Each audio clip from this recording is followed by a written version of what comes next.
The Clear Pill by Curtis Yarvin, November 2019. Narrated by an artificial intelligence based on the voice of Orson Welles. Produced by Parker Banks. Part 1. The Four-Stroke Regime. The turn-of-the-century Italian school of political science, whose leading figures were Gaetano Mosca and Vilfredo Pareto, and which James Burnham summarized in his best book, The Machiavellians, Defenders of Freedom, 1940, taught that all states are ruled by elites who subdue their subjects with illusions. Mosca called these illusions political formulas. A political formula is any narrative element which makes its host prefer actions that objectively stabilize the regime.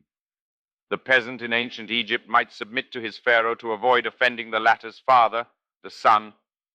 Political formulas are cousins of stage magic. Stage magic works by presenting true facts in a pattern that suggests a false story and obscures a true story. To act politically is to act on a stage beyond our lives and senses. No one can perceive unmediated reality. We act within a story. We read that story as reality, present history. Public opinion is an effect, not a cause. Told the same story, most people will have the same opinion. Story drives opinion, opinion drives action. There, I saved you a whole Walter Lippmann book. And as Voltaire said, those who can make you believe absurdities can make you commit atrocities. The Machiavellian hypothesis suggests that all modern regimes are Orwellian thought control regimes. Is this true? Is our own government, like the deep state, subjugating its subjects by trapping their minds in a fake reality dome like in the Truman Show? Whoa, man. Most people don't think so. Most of the people who do think so are, I feel, ignorant, immature, deranged, or just plain wrong. Perhaps that's the way you feel as well. All serious people know there are no real conspiracies. Nobody's perfect, but in just about everything, the experts are just the experts, which is just the story you'd expect in any really first-class reality dome. No one is above stage magic, not even magicians themselves. Magic works by working harder than anyone's instincts. It's easy to teach the audience to instinctively reject certain kinds of ideas.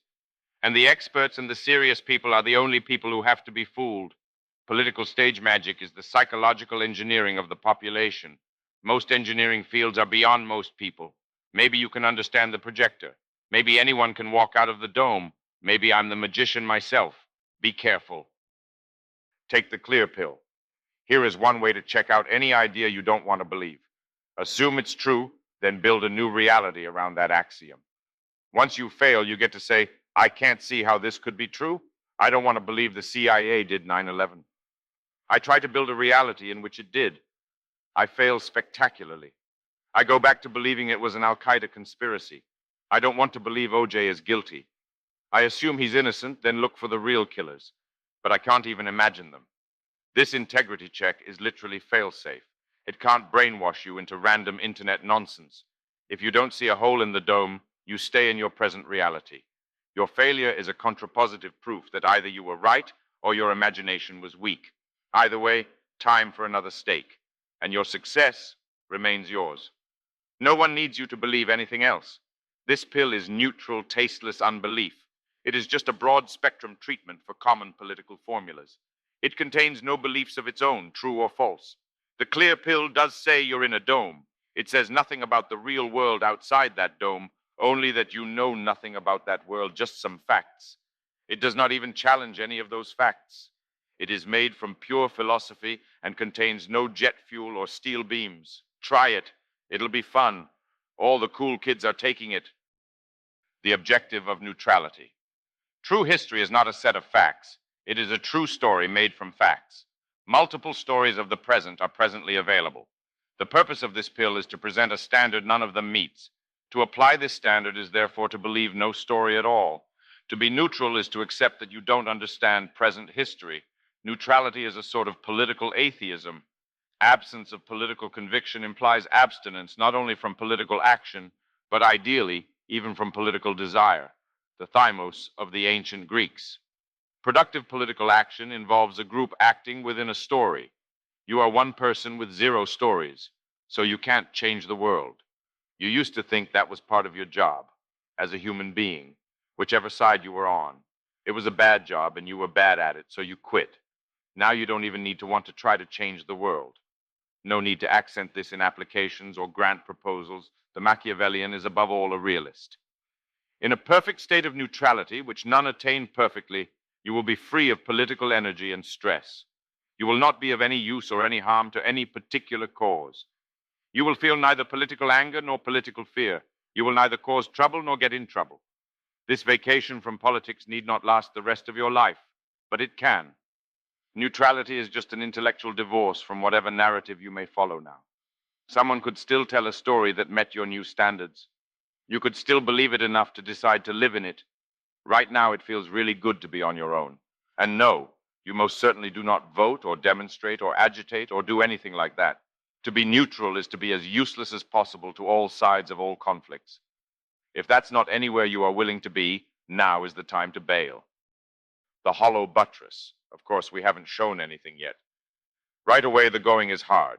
The Machiavellian hypothesis looks plain wrong. That's as we'd expect, of course. The normal reader knows two types of 20th century regime. The bad kind, theirs totalitarian, for which the Machiavellian reading is true, and the good kind, ours democratic, for which it isn't. The bad kind, theirs, fought the good kind, ours. The good kind, ours, fought back and won. Our democracy is the opposite of Orwellian, an open society, a free market in ideas. History can happen like a children's story. This version of the 20th century, ad usum Delphini, is not dubious on its face. There is plenty of plain truth in it. My own kids accuse me of owning way too many old books about Hitler. This is truer than they know, and it's left me quite confident that their regime was roughly as our best storytellers tell it.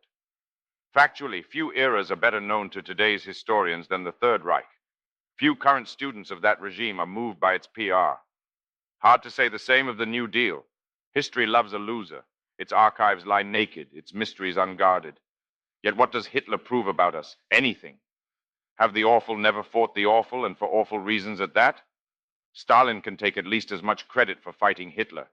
Few authorities have suggested that he did so to save the Jews. That was not our purpose either, nor did we succeed in it. In retrospect, the case for self-defense isn't even that strong. Had there been an Axis military plan to conquer the world, a theory most Americans believed 75 years ago and few historians believe now, Japan moves into Siberia in 1941 and Eurasia is theirs. And this is supposed to be the gold star on our resume? Even this use of the first person plural is Orwellian. No living person made these calls. Living institutions did. And for this very mixed outcome, we must revere their brands eternally? It simply doesn't compute. This argumentum ad Hitlerum of such emotional weight in our shared story of the present carries negligible logical weight. Any understanding of the vanished institutions of the loser tells us next to nothing about the living institutions of the winner. The imposing buttress is hollow. It seems largely decorative. Here indeed is our first small glimpse of authentic stagecraft. Theory and practice of distributed despotism. But the old reality remains compelling. There plainly are two regime types. We can't just imagine them away. Usually when we think of historical Nazism, Stalinism, or Maoism, we think of wartime or warlike atrocities. When we look at Czechoslovakia in the 60s, Germany in the 30s, even China today, we see far fewer atrocities. Yet we still see the same structure of hierarchical control, with one person or a small team unilaterally directing the entire state. This structure is clearly absent in the Western democracies. Whatever our regime may be, it has nothing remotely like the Chinese Communist Party or Chairman Xi. It has no hierarchy, it has no center, it has neither leader nor Politburo nor cadre. Maybe it's not real democracy, it's not a monarchy or a dictatorship. A distributed despotism? Is a decentralized Orwellian regime possible? If we can say no, we're done, it seems impossible. Can we show that? We can't, so let's try to design one. Maybe there are two kinds of Orwellian regimes, like two-stroke and four-stroke engines. Neither cycle is inherently better. A four-stroke leaf blower is excessive. A two-stroke car, primitive. Maybe a four-stroke regime is decentralized. A two-stroke regime, centralized. One is a reptile, the other a mammal. One is a fish, the other a whale. Both rule by shaping public opinion. Two-stroke regimes design their stories. Four-stroke regimes have no dictator, so they have no designer. Their stories must evolve. Generally, the two-stroke regime relies more on hard repression. The four-stroke regime relies more on soft illusion, but both, as we'll see, can and do use both stabilization tools. The one-story state. The two-stroke regime is a one-story state. Everyone has to believe one narrative, one official history of the present. This worked as well for Amenhotep as Chairman Xi. The two-stroke is an especially good fit for centralized monarchical regimes. It also fits the canonical cliché of Orwellian totalitarianism. The one-story state is efficient but unstable. Its chronic problem is that people hate being told what to believe. They often cause trouble even when the story is true. Anyone who's been to China has seen how efficiently classic totalitarianism can execute in both senses. Not only does the PRC make all consumer goods, it's also the top destination for transplant tourism. Maybe you don't really want that Chinese two-stroke SUV, even if it does pop like a dirt bike. Without oil in its gas, a two-stroke engine overheats. In the end, it catches fire. Without active practice in hard repression, without serious enemies at home or abroad, the classic one-party state weakens. It rots from excessive success. In the end, it is overthrown by little girls with flowers. The ideal state might be a one-story state where the story was 100% true. But this is a dangerous level of idealism, nor would it repeal these axioms of regime stabilization. The two-story state. The four-stroke regime is a two-story state. When people hear one story, they tend to ask, is this true? When they hear two stories, they tend to ask, which one of these is true? Isn't this a neat trick? Maybe our whole world is built on it. Any point on which both poles concur is shared story, uncontroversial, bipartisan consensus. Shared story has root privilege, it has no natural enemies, and is automatically true. Injecting ideas into it is non-trivial and hence lucrative. This profession is called PR. There is no reason to assume that either pole of the spectrum of conflict, or the middle, or the shared story, is any closer to reality than the single pole of the one-story state. Dividing the narrative has not answered the old question, is any of this true? Rather, it has dodged it. Stagecraft. This is even better than supposing that since we fought Hitler and Hitler was bad, we must be good. These very basic fallacies or psychological exploits are deeply embedded in our political operating systems. Like bugs in code, they are invisible until you look straight at them. Then they are obvious. The civic and political cores. The key feature of the two-story state is much less reliance on hard repression. As in the four-stroke engine, the cost of the feature is a pile of parts and a drop in performance. The fundamental engineering problem of the two-story state is to contain the active but innocuous political conflict which distracts its subjects out of any real democratic power. The modern two-story democracy contains two power cores, a civic core and a political core. The trick is, in theory, the political core is stronger than the civic core. In practice, the civic core is stronger than the political core. A stable regime must maintain this power inversion. If stability is lost, the political core takes control. For an instant, the engine becomes a real democracy. Then it turns into something else or just catches fire and explodes. Think Germany in 1933. Yet the inversion is, at bottom, a lie. The political core is presented as the ruler. The civic core is presented as the tool.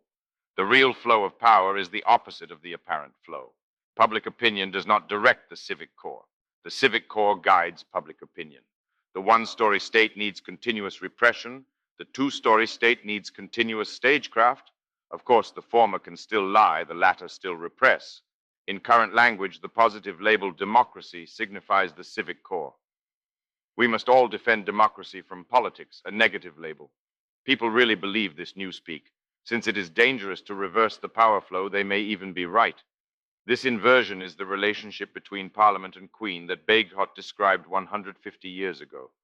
The voters are the Queen. Though Empress of India, Queen Victoria was not in the loop of Indian government or British government, nor was she ever irrelevant, and everyone respected her. Such was the Hanoverian settlement, which set a constitutional monarchy to displace an actual one. Victoria is somewhere between Elizabeth I, a real queen, if already too dependent on the Cecils, and Elizabeth II, a symbolic queen. Today's voters do not know how to manage the state, any more than Elizabeth II knows how to boss Whitehall. They may want to land at the right airport. They have no idea how to fly the plane. That's okay. They have no idea how to take over the plane. Nature has joined weakness and servility at the hip.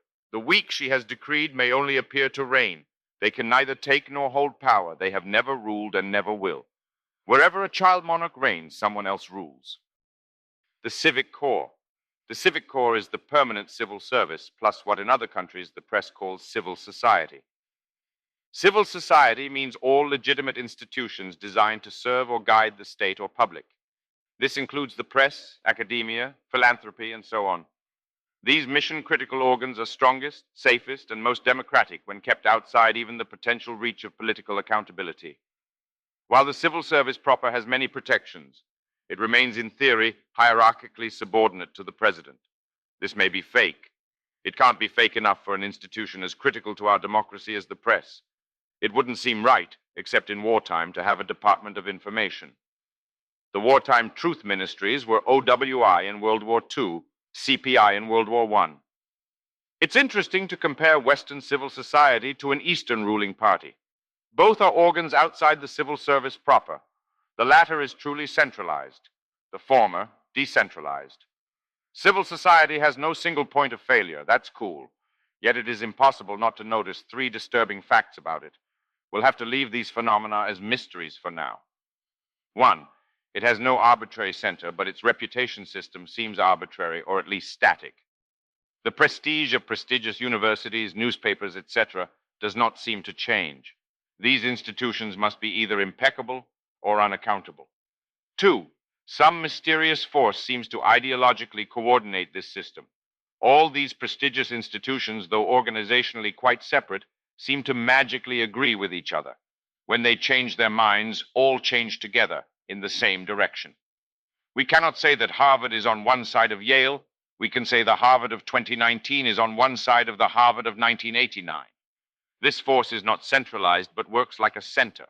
It could just be a totally sick level of collective wisdom. But is it? 3. One tendency of this mysterious force is reinforcement of effective political formulas. Somehow, civil society prefers to think thoughts that make civil society stronger. It is still a marketplace of ideas. It also prefers to think thoughts that are true. These preferences are not always aligned. If we can explain all these phenomena, we can explain how a decentralized civil society, effectively protected from democracy, can, does, and indeed must become a distributed Orwellian despotism. But we'll postpone these loose ends till the final essay, the power valve. How does the civic core protect itself from the political core which nominally dominates it? There is always a constitutional link between the two cores. This link must follow the rules of both sides. It must be both unaccountable and democratic. It is Congress. The anatomy of the link is key. It's the valve that reverses the constitutional flow of power. Congress operates as a defeat device against real democracy, that is, giving any actual power to the voters. In theory, the civil service is part of the executive branch and reports to the president. In practice, as Woodrow Wilson himself pointed out in 1885, the actual form of our present government is simply a scheme of congressional supremacy. The strong presidents of the 20th century, Wilson, FDR, LBJ, found ways to intimidate Congress, but only in alliance with a young and rising civic core. The civil service, the actual government, is in the legislative branch. It reports to Congress. That is, it literally reports to Congress. Who testifies before the White House or has their real budget set there? The White House does get to fill a few thousand offices across D.C. All agencies work just fine without any appointees, though none of them will admit it. In office, these people can cause real problems, which in turn causes PR problems for their problematic president. Appointees certainly cannot make an agency do anything it doesn't want to do. For the Hill, however, it will stand on its head and suck its toes. It's tough to be in charge when you're temporary and can't fire or even reorganize the permanent staff who work for you. This charade is a key safeguard of the unwritten Constitution, since the presidency remains a genuinely democratic organ. At least most normal people actually care about the presidential election. Not so for Congress, which has long been temporary in theory but permanent in practice. Again, the link between the unaccountable civic core and the democratic political core must be both unaccountable and democratic. Congress fits this profile perfectly. The House has not dipped below an 80% incumbency rate since 1938. The Senate below 60% since 1980. The usual figures are 90 plus and 80 plus. Seniority and other rules easily clog this institutional gap. Yet in theory, the voters could trivially replace the House and easily the Senate, rules and all. They do not. So in theory, they must be satisfied. Yet Congress's normal popularity rating is under 20%. Once this transmutation is accomplished, anything is possible. Congress is a nexus of power, not a center of power. It does not wield power. It delegates power. Legislators are not actually statesmen. They do not debate, like Cato and Cicero, their visions of the good. They do sometimes read some staffer's speech for the camera. Their real job is fundraising and PR. The staff does all the real work, but not even the staff writes actual bills. Congress has two sources of legislative input, activists and lobbyists. The activists come for power, the lobbyists money. Activists are Democrats, lobbyists are whores. Either is more than happy to write any language that any staffer needs. Congress manages Washington by coordinating activist and corporate power with the agencies themselves, following the inspiration of the press, the judgment of the academy, and the generosity of philanthropy.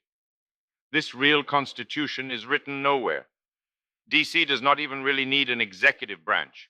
The inner empire, domestic policy, would barely notice if the White House disappeared, except that a source of chaos had vanished. The outer empire, national security, must respond centrally to unpredictable external actors. It does need an oracle, a source of ultimate decisions, but the NSC could go on Amazon and order a magic 8-ball. Yes, no, answer unclear, ask again later. This palantir of phronesis bolted to the resolute desk. The processes of global leadership could continue unperturbed. What a magic trick. This democratic defeat device is not ugly. It is natural and beautiful. It evolved. No one invented it. They invented something else. It failed. It died. It became this. The snail's old clothes are the crab's new home. Democracy doesn't work, so of course it needs to be defeated. The story of power runs, and those who can't handle the truth do not for their own sakes deserve it. Yet think of all the voices pitched high to inform the American people of urgent problems demanding their immediate attention, never once mentioning that they care about the wrong election. The political core. The power valve is cool, but like any valve, it has a limit. It can block the direct impact of public opinion on the civic core, but only when public opinion itself is reasonably well controlled. If the whole population turns against it, it will just rupture. Every regime needs to manage public opinion, but who is this public? Let's take a quick tour of the political core.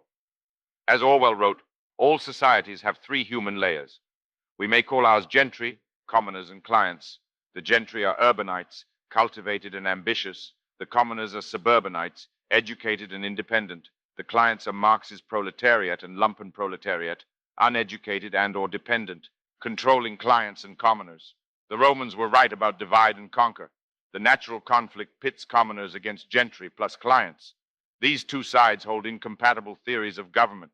Commoners see it as a service association, like a nation-sized HOA for the good of its shared owners. Gentry see it as a spiritual phenomenon, a force for good and a source of purpose. Clients are what Indian political scientists call a vote bank. They always follow the gentry. Since the Civic Core is staffed by the gentry, this alliance becomes its defensive front within the political core. Or the Civic Alliance can even play offense, all the better. When the alliance loses, the actual processes of government become exposed to political power. So long as the pressures are low and transient, the valve can take it. Congress and the civil service are pretty tough. The alliance must tune its song for the demographic ratio. In a first world ratio, commoners remain a majority. In a third world ratio, commoners are safely outnumbered. In the minority, the Civic Alliance is existentially dependent on taming these potential Hitler voters with Jedi mind tricks. In the majority, the alliance just has to stay united. The suburbs can even vote for Hitler if they like. In fact, that might be funny. But the alliance still needs political formulas to keep the suburbs believing in the elections. As the Ceausescus could tell you, democracy isn't just about elections. This is especially scary if the commoners are well armed and martial. Fortunately, they are only the former. Controlling the gentry, keeping the gentry united is more important than it looks. Successful peasant revolts are rare, elite revolts common.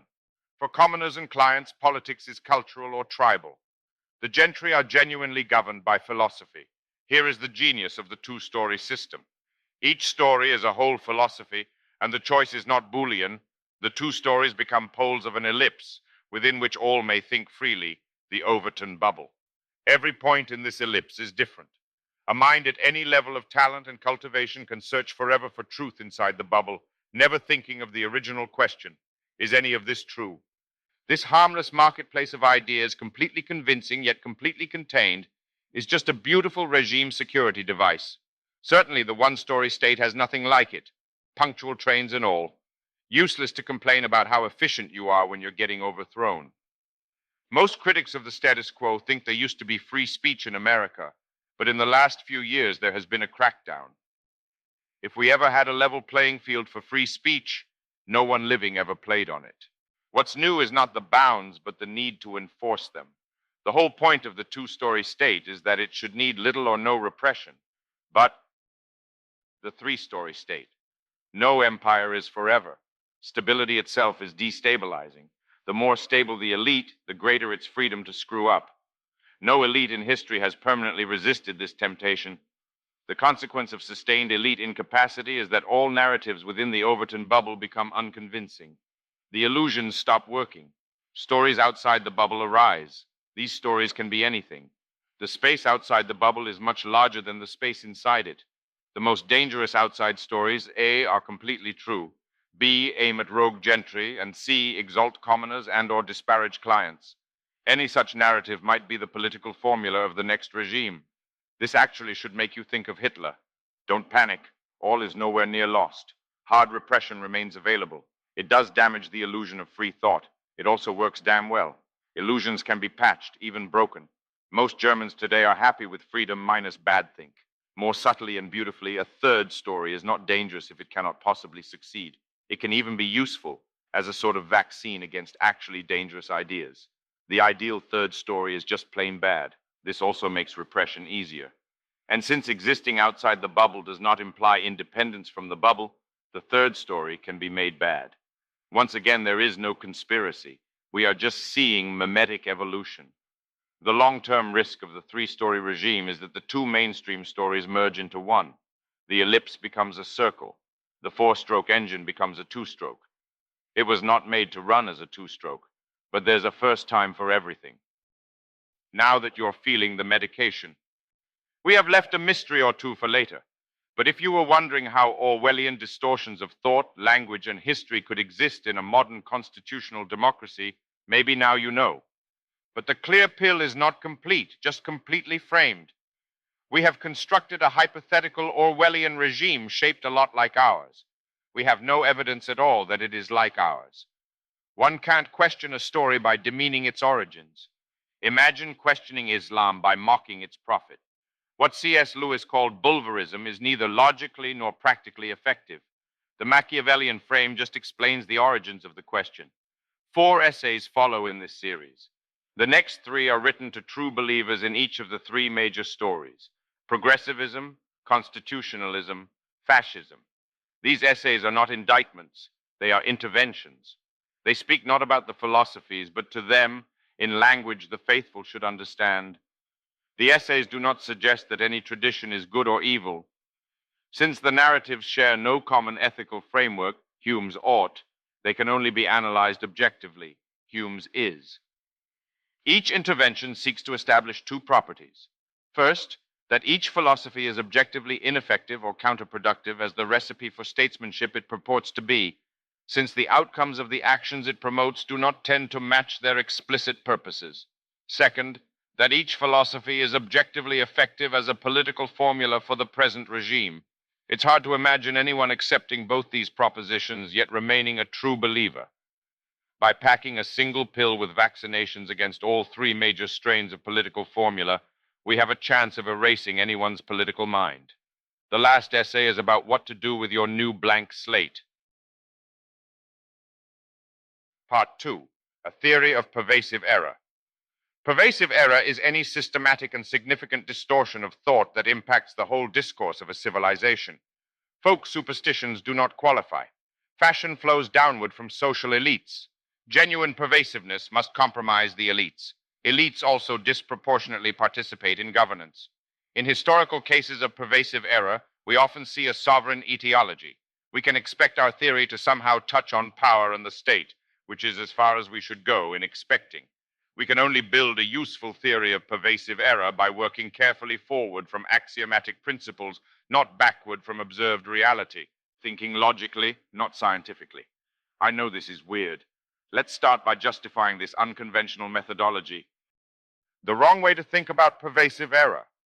When exploring what we think may be pervasive error, our reflex is to reason inductively, from phenomenon to proximate cause to ultimate cause, like a criminal investigation, at least on TV, since we live in a scientific society. Thinking scientifically or trying to is always our first reflex. This alone suggests that inductive investigation of pervasive error is fruitless. Error vulnerable to the normal response would not be pervasive. In case this is too clever, let's imagine a best-case scenario. Blessed by a sudden inheritance, you fund professional parallel investigations of many plausible errors, all performed to the most thorough forensic standards. You obtain secret documents galore, and you get striking positive results. Just amazing stuff. Bigfoot killed JFK, and that's just the start. You start putting out this material. Alex Jones, Oliver Stone, and John McAfee come to your house. They stage an intervention. They're all like, man, we love you. You got to cut back on the DMT, but you're completely sober. You have simply blown their little minds. You must press on. And what does this mind-blowing success buy you? You have learned only one thing, that pervasive error is real. Weren't you already pretty sure of that? So what have you learned at all? Are you any closer to finding one simple cause for all these anomalies, to explaining them? Why did Bigfoot kill JFK? Do you actually have any kind of positive history at all? Since you weren't looking for one, you probably didn't find one. The normal temptation is to stop at some contradiction, some rip in the good blue canvas of the sky and seek no cause at all, or worse, seek cheap, flashy causes of little or no veracity. Evidence is not understanding. Evidence is only a question. A question is not a description. A mystery is not a history. By investigating backward, you end up just detecting pervasive error over and over again. You become a car alarm. Perhaps you expect this right to summon some higher power. It will certainly not summon the police. Your results are not even useful for evangelism. Before it, the infidels were blind. They thought everything was fine. Or worse, they thought you were the problem. And after? Were you the first to lead this horse? Wouldn't he have already started drinking? The horse is already in the water to his hocks. You will drown him before he drinks. Before that, he will drown you. This is not the right way to think about pervasive error. So let's avoid the factual question of whether modern pervasive error exists. Instead, we'll ask a theoretical question. If pervasive error did exist, what would it look like? How would it work? What would we expect its effects to be? A well-formed answer is a constructive proof. We reason forward from ultimate cause to proximate cause to phenomenon. The way to explain error is to design error. Once such a design for error is clearly presented, anyone can compare it to the reality they think they see around them. If they see a match, they have an explanation. If not, maybe there is some other explanation, or maybe there is no error at all. In the end, everyone makes this call alone. Your horse is a horse. Eventually, he will get thirsty. Dissecting the Platypus. Before us lies a hard problem. Let's start with some practice. The living need gentle handling. The living resist philosophy. History is a cadaver. We can slice it as we please. Even if all we have to dissect is a chimp, a dog, even a platypus, there is no better training. One recent and straightforward example of pervasive error is the Gleichschaltung. Perhaps track aligning would do, or just coordination, of the public minds of totalitarian regimes like the Third Reich and Soviet Union. In both Nazi Germany and the USSR, the public mind was under the administrative control of the regime. Every idea that opposed the state was opposed by the state. These were jungle states. What other law does the jungle decree? As Stalin said, ideas are more dangerous than guns. We do not let our enemies have guns. Why should we let them have ideas? You may have seen some arguments for idea control lately, each some soft-lipped version of this. Since Stalin couldn't be more right, it's unsurprising to see his logic resurrected. But the systematic annihilation of seditious truths is only the simplest form of pervasive error in the 20th century total state. Gleichschaltung is not censorship, not just a Boolean function. The words on the page are not merely cut or blacked out. Power does not only delete the text, power edits it. In the track-aligning total states, power bent every thought that could be bent to serve it. The mark of the Orwellian state is not just the absence of truth, but its displacement by lies. As the lies are optimized, they grow increasingly alike. Reality, as in the late Soviet Union, becomes one dirty gray delusion. A puzzle in authoritarian track-aligning. One puzzle in the study of pervasive error in the total states is the wide variance in their morbidity and mortality. Sometimes the condition is quite lethal. In other cases, much milder. One extreme data point is the Lamarckian biology of Lysenko. How can even biology be politicized? For Lysenko, education had to vanquish nucleotides, even in wheat. After all, a mere edible cousin of the new Soviet man.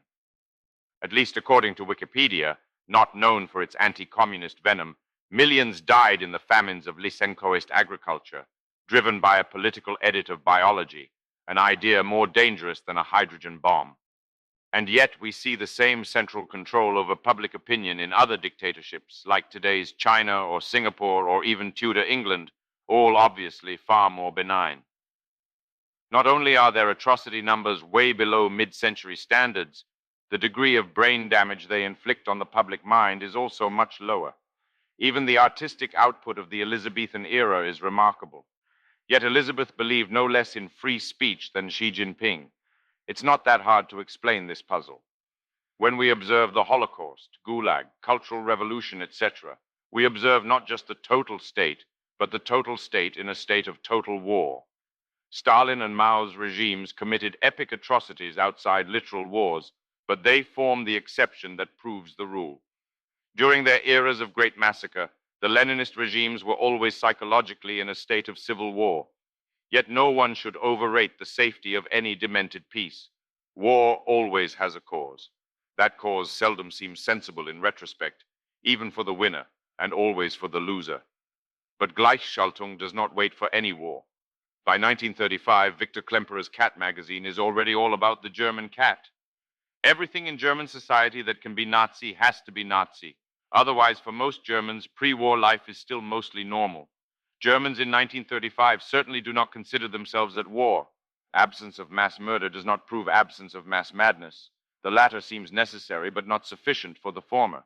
This should not be read as a reassuring discovery. It's a cliché to connect the Holocaust to the German cat. The jaundiced must beware. Clichés often turn out to be perfectly good history, and the dissenter is excused not one single error. Yes, political distortion of the public mind is quite dangerous. It is also normal and ubiquitous. Be careful. Yet our hips shall grow no poison spurs. America is a liberal democracy. There is no such mass madness here, nor can there be. Our cat magazines won't sprout swastikas and start ranting about the purity of the feline race.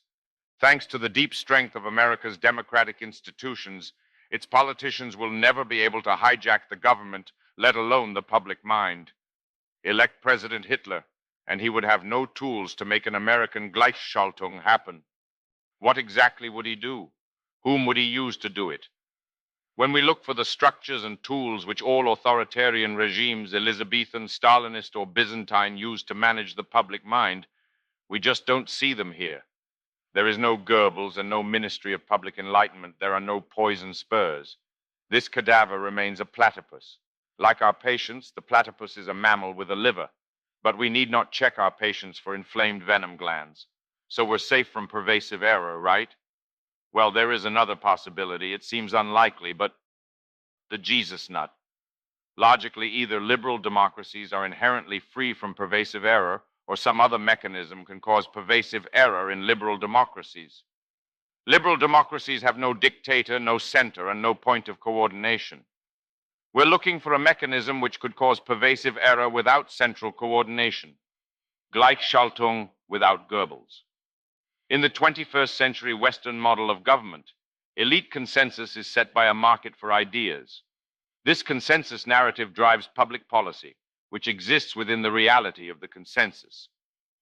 If this market somehow malfunctioned, Let's posit that a normal first world civil service will always implement reasonable policy relative to the truth in which it operates. Yet if the market for ideas fails and generates a delusional narrative, policies that are competent and reasonable within this illusion may prove incompetent and unreasonable in reality. Let's focus, therefore, on the integrity of the public narrative, which is generally developed outside the civil service proper. On a helicopter, there is a part called a Jesus nut, because it holds the rotor to the drive shaft. This little steel ring is all that stands between you and the next world.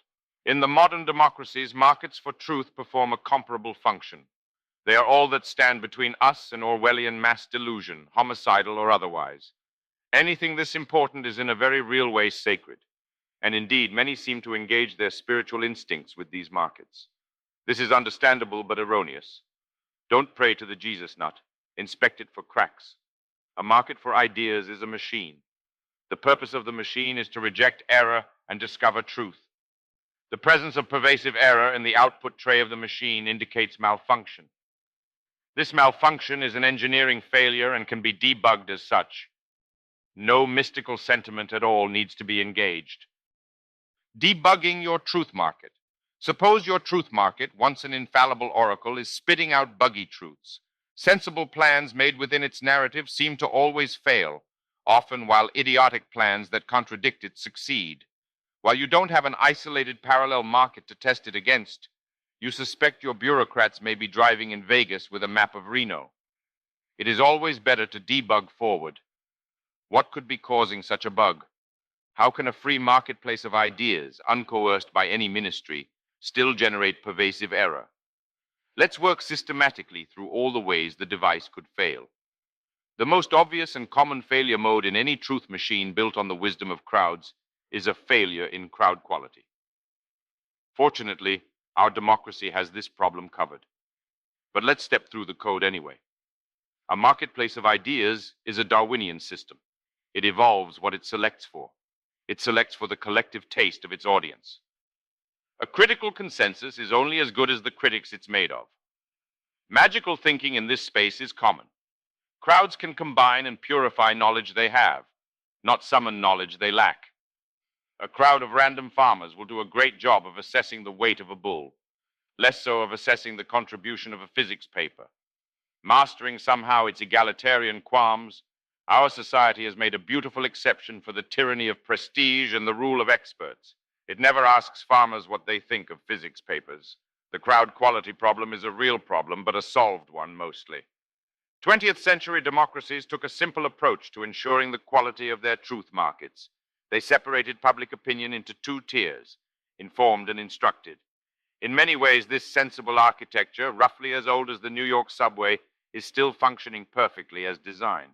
Informed public opinion is the consensus of the upper tier, the best generalists who only trust the best experts, therefore the best experts themselves. Instructed public opinion in the lower tier goes to school and then watches the news, receiving a basic but lifelong education in informed opinion.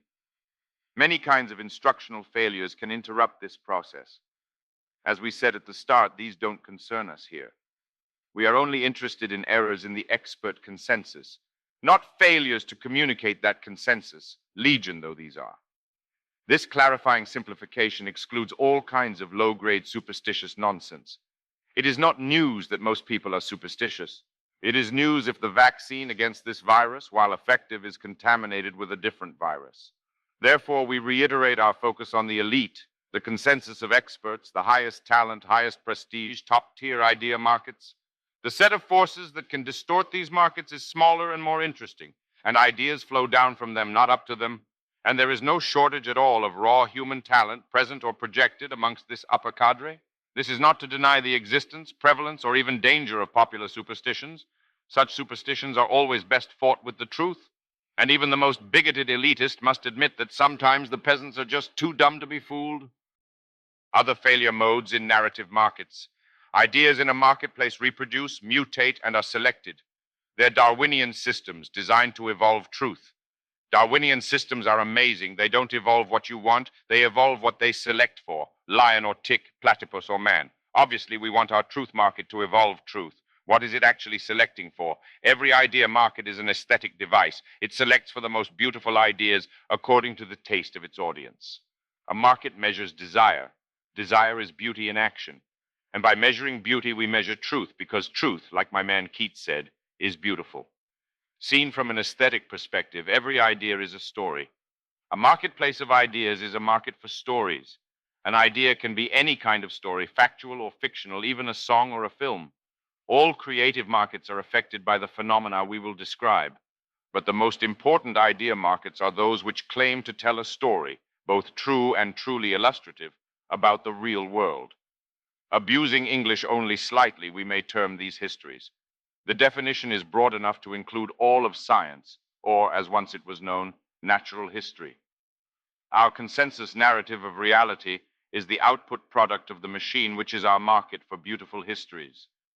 From the perspective of our collective epistemic security, the integrity of this mechanism is of the highest possible importance. It is easy to see the exploitable vulnerability. Is a market for beautiful histories always a market for veracious histories? Yes, because truth is beautiful and lies are ugly. And no, because other qualities might also be beautiful. These qualities cannot cancel the Keats effect. But if they could overpower it, the result would be a beautiful lie. An idea market can only measure truth by measuring beauty. If beauty is not truth, we assume beauty is truth plus white noise. Given a sufficiently large audience of high average quality, these individual quirks of taste will cancel out, leaving only the consistent, high-quality truth promised in the brochure. This assumption had better be true. If deviations from truth are not white noise, but their own coherent signal, averaging will not filter them out at all. These signals will pass through the market and emerge in the output competing with truth. Any such competing aesthetic signal is an attack vector on the integrity of any truth market. Only beauty can be measured. Any divergence between truth and beauty can be exploited. Competing aesthetic signals are why even once some crowd selection mechanism, typically some kind of career tournament, filters for almost magical levels of human talent, the wisdom of crowds still isn't magic. How pretty lies work. Let's call any source of beauty that's unrelated to truth an aesthetic tilt. So we can speak of a tilted truth market, which risks producing not true histories, but just pretty lies. Let's look a little closer at how pretty lies work. Fiction never parades itself openly in the history section.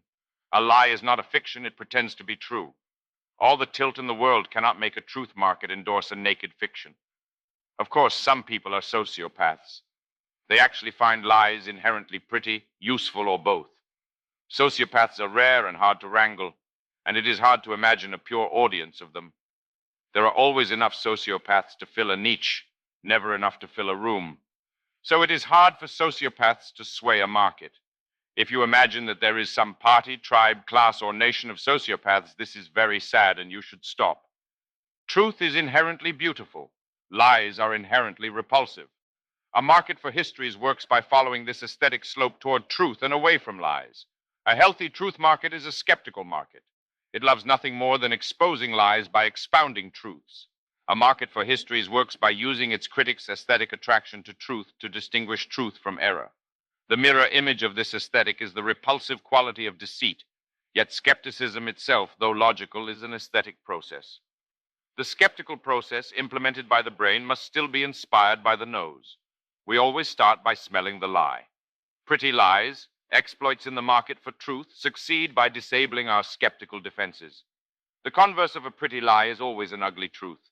If there is no net aesthetic repulsion to the pretty lie and no net aesthetic attraction to the ugly truth, the two have found a level field, and either can win. Other beautiful qualities. We now have a specific target profile, beautiful qualities other than truth. A pretty lie is a bomb. Aesthetic tilts are its explosives. An aesthetic tilt is always and everywhere an emotion. Even the most erudite of experts are no Vulcans. They feel the same emotions, sporadic IQ-linked autism aside, as all other humans. Experience and intelligence are at most peers of emotion, never its masters. Let's explore two qualities that can aesthetically tilt truth markets. They're both emotions. We'll use the Greek words for them, Thymos and Pistos. We'll call the stories that evoke them thymotic anthems and pistoic formulas. In case this is too much Greek for one meal, Thymos is somewhere between ambition, honor, and vanity, and Pistos between loyalty, fidelity, and civility. And the two, though logically distinct, are closely related. As we'll see, most real exploits use both. 9 times out of 10 show me a malfunctioning truth market, and I'll show you an output tray clogged with sticky anthems. Some of these anthems will be good and sweet and true. All of them will be sweet. Our political sweet tooth is the crack in the Jesus nut. Yet sweetness is no inherent vice. We need constant reminders that our competing aesthetic signals are not opposed to truth. They are only unrelated to truth. Sometimes they even align perfectly with it. Probably there are as many pretty truths as pretty lies. Possibly there are more. The market will embrace them more avidly than they already deserve. Everyone has some friend who deserved to succeed and did, but not because they deserve to. Whatever. The real issue is those who win, though they deserve to lose. Thymos, the desire to matter. A long time ago in a galaxy far, far away, in 1936 to be more exact, some dude named Dale Carnegie wrote a book called How to Make Friends and Influence People. Mr. Carnegie's little book outsold the Bible for years, so maybe there was something to it. Perhaps the most important principle of the book, which it's not unfair to call Carnegie's law, is that people like to feel important. To make people like you, make them feel important. Con men know it well. Thymos is the natural human desire to be important. Power and importance are synonyms. No one important is not powerful. No one powerful is not important. The Greeks divided the soul into 3 parts. Let's call them logos, eros, and thymos. Reason, sexual desire, and political desire. Reason is peer, not master, to these 2 fundamental needs. The public mind seems mostly safe from eros, a private urge. Could we imagine a lascivious regime?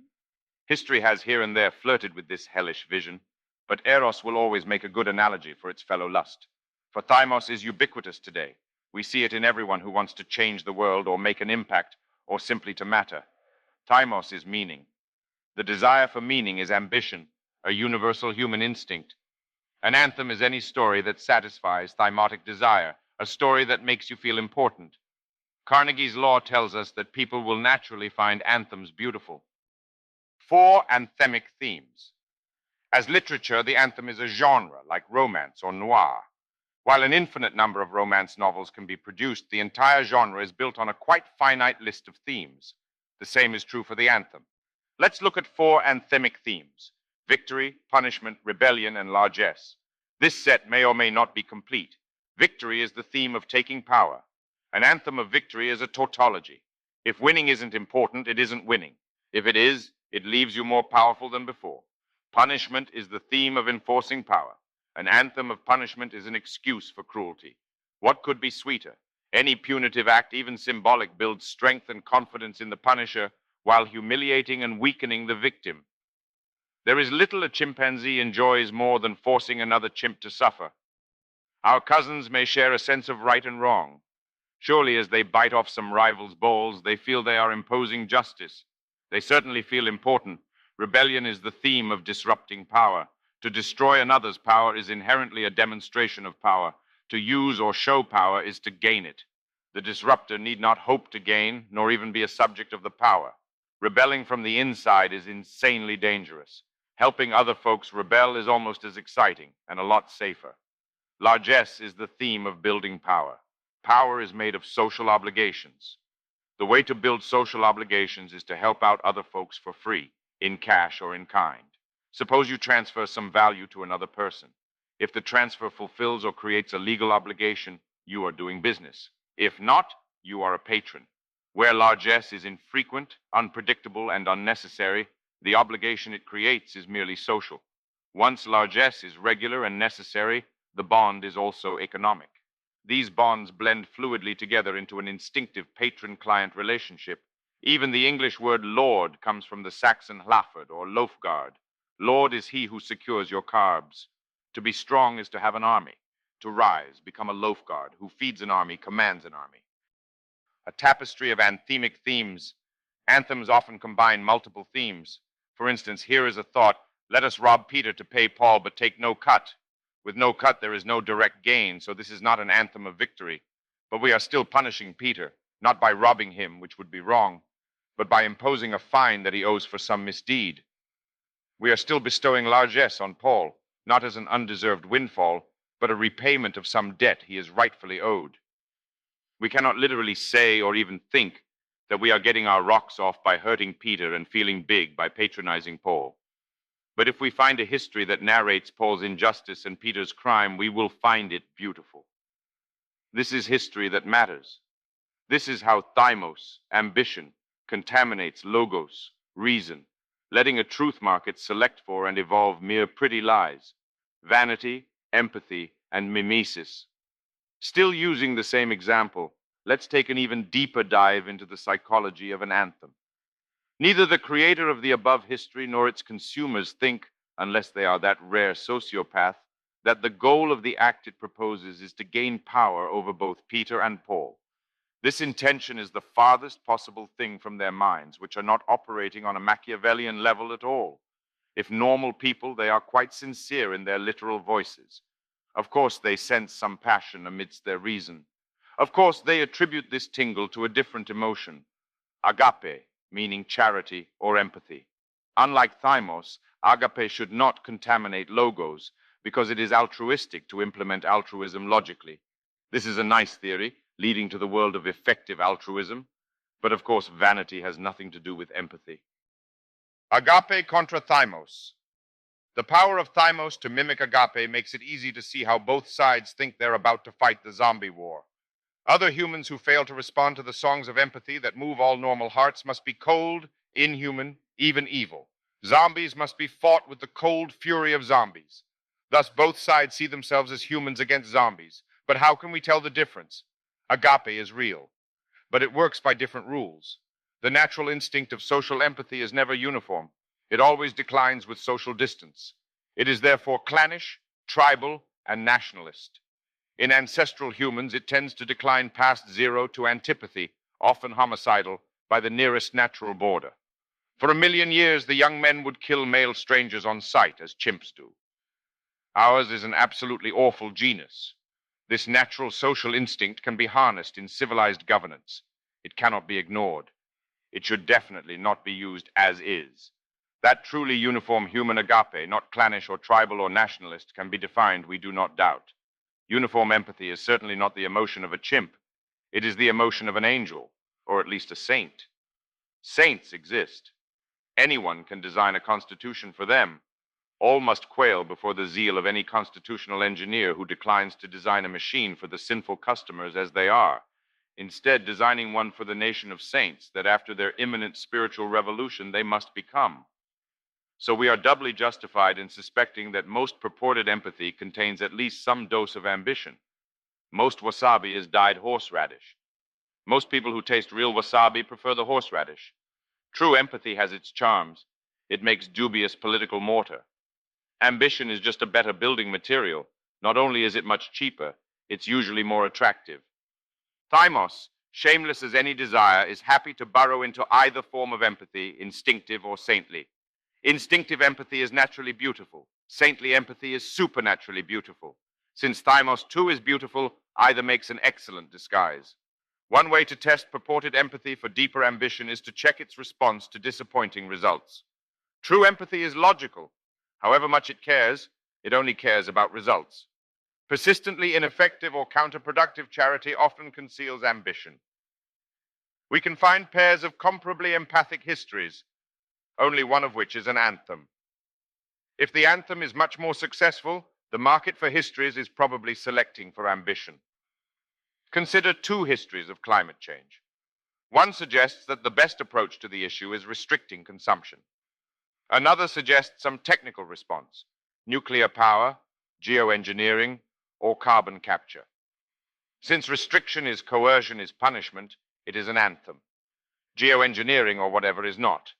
Assuming both options are equally sensible in reality, surely a baseless assumption, we would expect the anthem to be much more popular in the marketplace of ideas, and indeed it is. Pistos, the desire to follow power.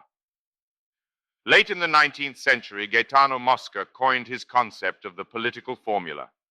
A political formula is a story that serves the regime. The more people think it, the stronger the regime.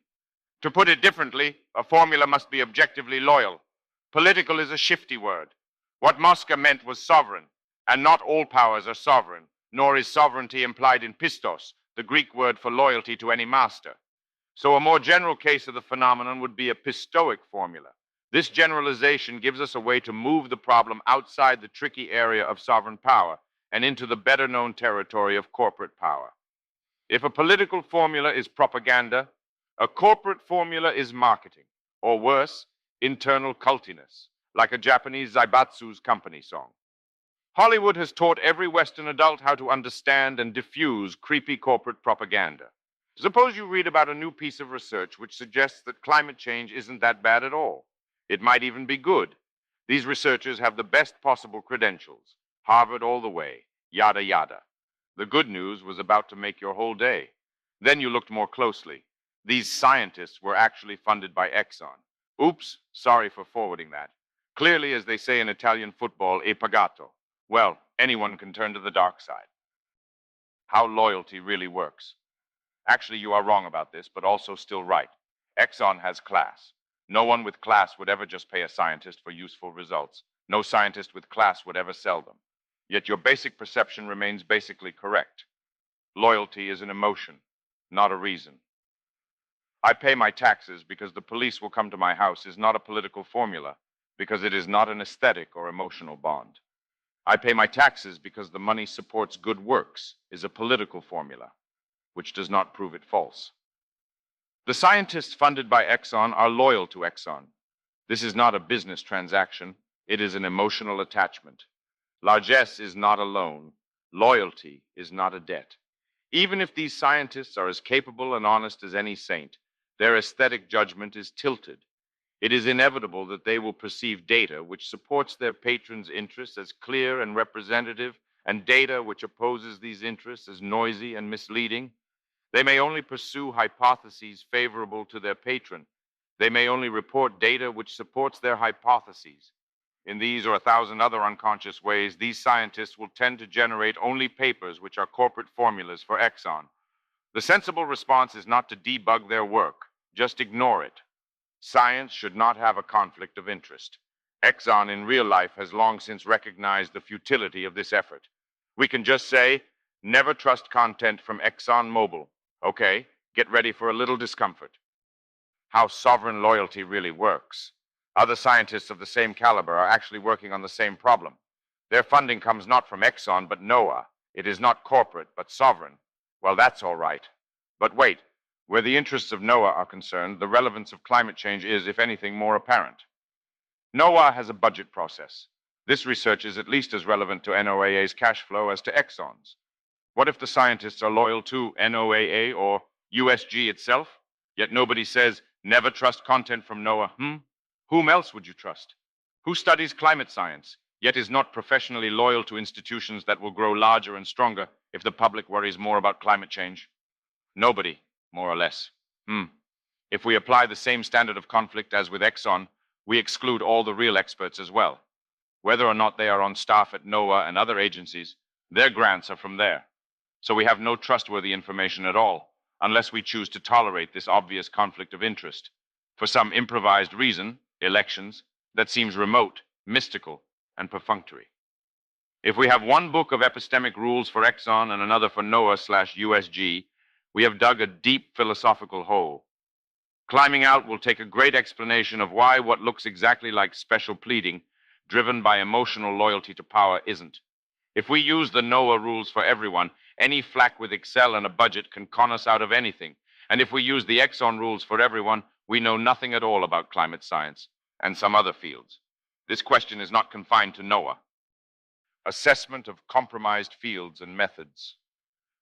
A field of expert discourse is vulnerable to these aesthetic tilts if propositions in that field have implications in the real political world. It is easier to list the invulnerable fields. There are fewer. Unaffected thought will be found wherever no valid thought is anthem or formula. The institution of mathematics can be politicized. The math itself cannot. There is no such thing as a politically ambitious or loyal proof. The same is true of astronomy, botany, chemistry, and many other pure and boring sciences. In our old friend, the totalitarian platypus, the same fields tended to be immune. with occasional bizarre exceptions that prove the rule, like Lysenko's biology or German physics. When we look at the entire Soviet Academy, we see that Soviet math, Soviet physics, Soviet chemistry, etc., is just science, maybe with slightly lower critical standards. But Soviet history, etc., is thoroughly contaminated and generally worthless. This is because history has political implications and math does not. While all the details are different, we now see in principle how this entirely decentralized and spontaneous order, an invisible hand not benign but malignant, an invisible fist, can distort the public perception of reality no less effectively than the visible fist of a classic centralized despotism. If we generalize across man and platypus, democracy and dictatorship, we see power in its full complexity. Power is a magnet. It bends truth both ways. It can both attract and repel. It can push the filings around. It can also pull them in. One regime bans newspapers it doesn't like. Another subsidizes newspapers it does like. One represses thought. Another seduces thought. The former is uglier, the latter more deceptive. The outcome is the same. Every thought that can serve power does. TLDR, we actually know nothing about anything except math and super hard science. Very cool. Assessment of compromised markets and minds. The climate change hypothesis is a winner in two separate information markets: the market for scientific consensus and the market for public opinion. These different markets have different interpretations of loyalty. Within the academy, the presumed loyalty is to science as an institution, whose interests need not be perfectly aligned with those of science as a mission. Across the public, the presumed loyalty is to the regime, to power as a whole. Of course, scientists are also citizens, and this tilt can also affect them. Thus, the anthemic and punitive nature of global decarbonization is peculiarly attractive. Power is muscle. Rest softens it. Action hardens it. Power is only as strong as its last act. Power loves to act. Therefore, it loves any reason to act. The story of climate change is such a reason on the grandest scale. Those loyal to power will see it as a loyal and therefore beautiful story, tilting their aesthetic senses and potentially distorting their critical judgment. Here we see just how blissful the union of Thymos and Pistos can be. Ambition and loyalty may contrast. They do not conflict. The contrary, they fit together like burger and bun. Most anthems serve power. Most formulas imply status. An anthem is a way to feel important. A formula is a way to support the government. Therefore, a formulaic anthem is a way to feel important by supporting the government. Moreover, let's remember our focus on informed elite opinion, not popular educated opinion. By definition, both the need for status and power and any contribution to actual political decisions are hallmarks of the gentry, nobility, or governing class. Therefore, we can say, an anthem is a way for the ruling class to feel important by supporting the government. Political instinct from biology to history. So far, we have focused on individual emotions. All collective thought and action is made out of individuals. No society has any magical extracorporeal gestalt. Yet humans are a crowd species. Our groups, like any sparrow flock, seem almost individual. Human hunter-gatherers and wild chimpanzees share more or less the same social structure, which must be 5 million years old and could be 10, the tribe.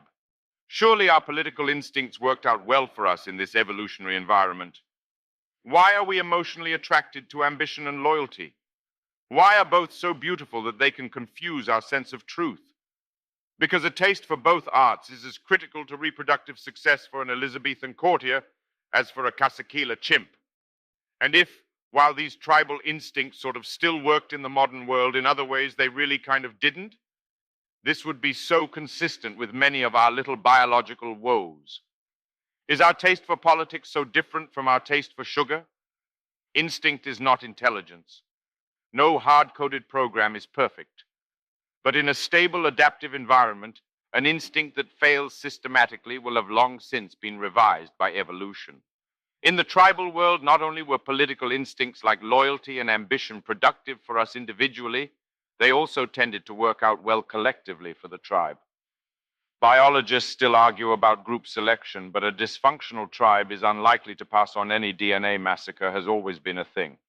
While you're bickering endlessly around the cave fire, the next tribe over is figuring out how to just eat you.